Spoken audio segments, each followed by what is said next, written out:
في صناديق لما تفتحها بتطلع منها ذكريات، وفي صناديق لما تفتحها بتخرج منها لعنة. الصندوق ده شكله عادي جدا، بس اللي جواه حاجة ما تتوصفش.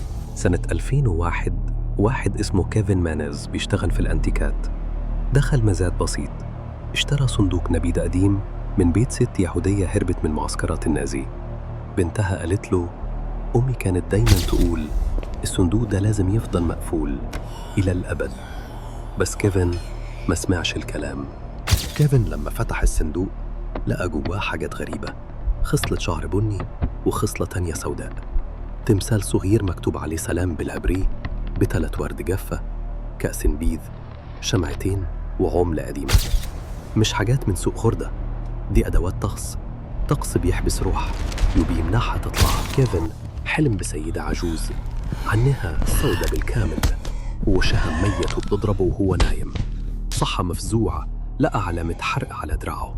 من هنا بدأت الحكاية. كل حد حاول يحتفظ بالصندوق حصل له حاجة.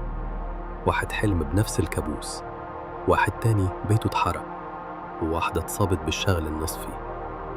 والدة كيفن جالها جلطة بعد ما استلمت الصندوق في عيد ميلادها في نفس الليل. الناس بدأت تبعت لبعض الصندوق في البريد تحاول تتخلص منه، وكل واحد بيحكي قصته أونلاين.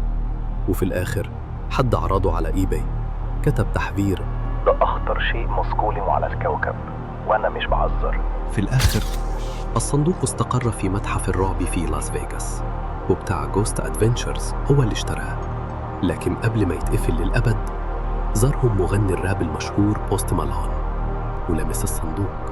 في خلال أسبوع طيارته كادت تقع، عربيته اتقلبت، بيته اتسرق، وهو قال بعدها: أنا كنت هناك. ودي مش صدفة، الصندوق لسه موجود، محبوس جوه طلاسم وحراس روحانيين.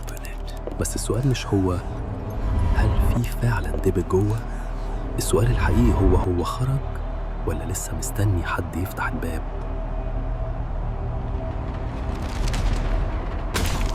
في خارج التغطية دايما في حاجة مستخبية مستنية حد يفتح بابها.